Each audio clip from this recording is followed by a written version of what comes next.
ሰላም እንደምን አላችሁ? ደህና ናችሁ ወይ? እኔ ከእግዚአብሔር ይመስገን ሰላም ነኝ። እንደኔ ሰላም እንዳለው እናንተም ሰላም እንድትሆኑ ተስፋ አደርጋለሁ።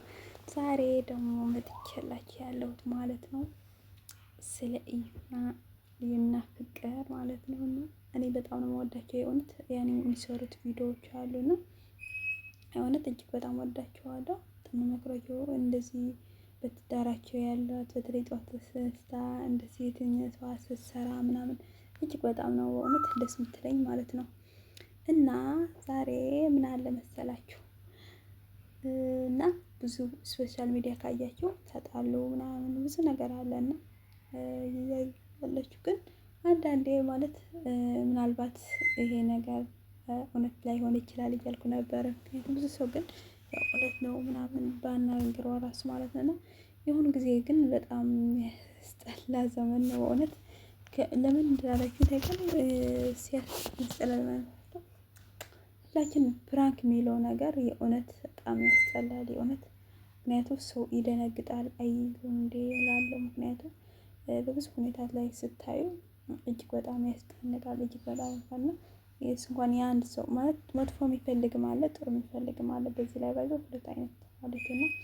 ለምንድነው ግን እንደዚህ ማድረጉ ብዬ ነበር ያሰብኩት የእውነት እላችኋለሁ። ግን ያው አንዳንዴ ያለው ነው ግን እውነቱ ተናግራለች ማለት ነው። እና በጣም ደስ ይላል። ምክንያቱም ብታረቅ ማለት እንደዚህ ባይ ይሄ ሁሉ ፍቅር ይሄ ሁሉ ሚዲያ ላይ በተለይ አያያቸው በጣም የተለየች ሴት ነው። እሷን ትትና እሱም በጣም ደስ ይላሉ። እና እንደዚህ አይነት ፍቅር ይስጠን እላለሁ።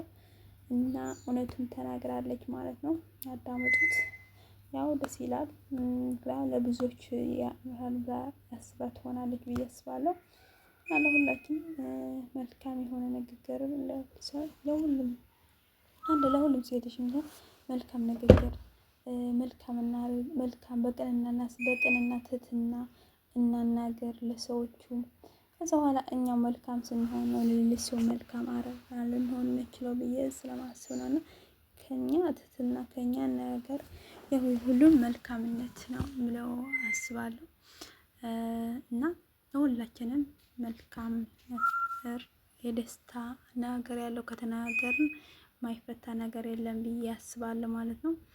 ያው የት እየሄድሽ ነው እንደምትሉኝ ተስፋ አደርጋለሁ በዚህ አጋጣሚ ማለት ነው። እና የሆነ ቦታ እየሄድኩ ነበረና ለዛ ነው በዛም ለምን አልቀርጽም ብዬ አሁን ጠዋት ነው ድዋይ ላይ ማለት ነው። እና ግን ብዙ ሰው የለም ያው እንደምታይ ጭር ብለዋል። ጠዋት ላይ ብዙም አይደለምና ያው እና እንደዚህ ይመስላል ማለት ነው። ስለዚህ በዚህ ትንሽ ልምጣችሁ ብዬ ነው። በትዳር ላይ ባይዘው ትዕግስት ያስፈልጋል በጣም ማለት መታገስ አንዱ ለአንዱ መነጋገር ነው ብዬ አስባለሁ። በእኔ በኩል ማለት ነው። እስኪ በእናንተ ኮመንት ላይ ጻፉልኝ ማለት ነው። እና በተለይ ትዳር ላይ ላላችሁ እስኪ አንዳንድ ነገሮች ጻፉልን። እንደኛ ገና ለትዳር ያልገባ ነው ማለት ነው። እና ላይክ ሼር ሰብስክራይብ አድርጎ ሼር ማድርጎ ሰላም ፍቅር አንድነት ይስጣል ለሁሉም ቤተሰብ የሁሉም ሰዎች በእንደዚህ በሰላም ፍቅር አንድነት ይስጣል። ወዳችኋለሁ። ሼር ላይክም እያደረጋችሁ ቤተሰብ እንድትሆንልኝ በትህትና ጠይቃለሁ እላለሁ። የዛሬ ቪዲዮ ይመታ በሌላ ቪዲዮ እስክንመጣ ድረስ ደህና ቆይልኝ። ባይ ባይ።